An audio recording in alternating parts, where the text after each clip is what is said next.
నిన్న ఓ పెద్ద పెద్ద మాటలు మాట్లాడుతున్నాడు. ఇక పొడుగు పొడుగు ఇంత మాటలు, ఇక అవి మాటలు కావు. మేడిగడ్డ దాకా పోయినాయి, మేడిగడ్డ దాకా పోయినాయి, ఇక దాని అవతలు కూడా పోతాయి. అయితే ఏం చేస్తారంటే కాళేశ్వరం అద్భుతమైన ప్రాజెక్టు, కాళేశ్వరం, సుందిల్లా, తర్వాత అన్నారం, ఇవన్నిటి దగ్గరికి బ్యారేజ్ల దగ్గర పోతాం, పోయి ఎల్లుండి పోయి మళ్ళీ అంతా చూపిస్తాం అంటుండు. చూపించేది ఏం చూపిస్తావు?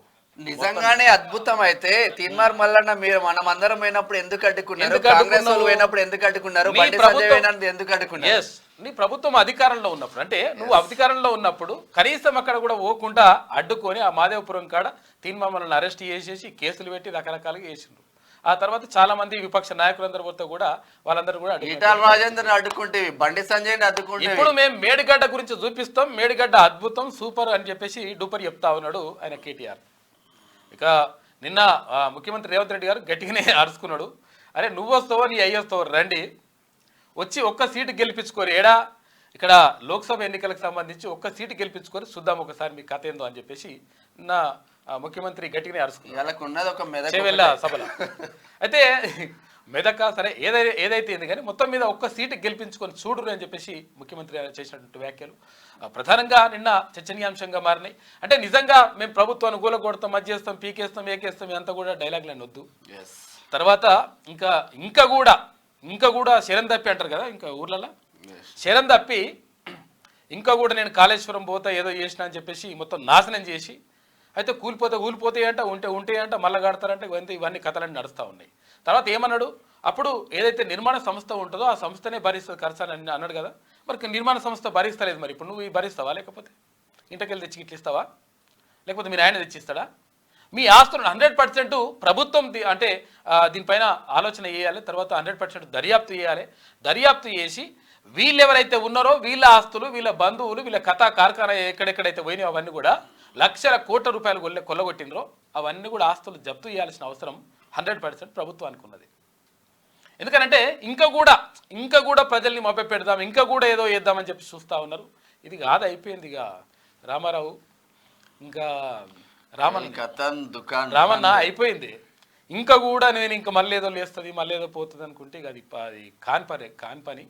ప్రజలు ఫుల్ డిసైడ్ అయిపోయారు. ఎందుకంటే లంగ మాటలు 10 ఏళ్ళు నమ్మిరు.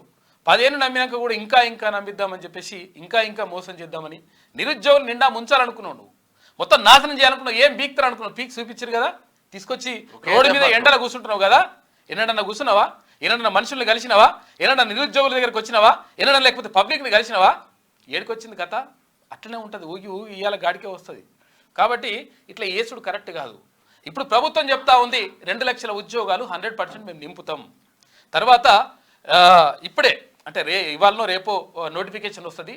మెగా డిఎస్సికి సంబంధించి 11,062 పోస్టులు నింపుతామని చెప్పేసి ప్రభుత్వం ప్రకటిస్తూ ఉంది.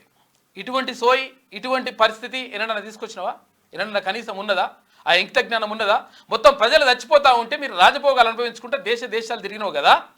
మంత్రి కేటీఆర్, మాజీ మంత్రి కేటీఆర్ తిరిగినావు కదా.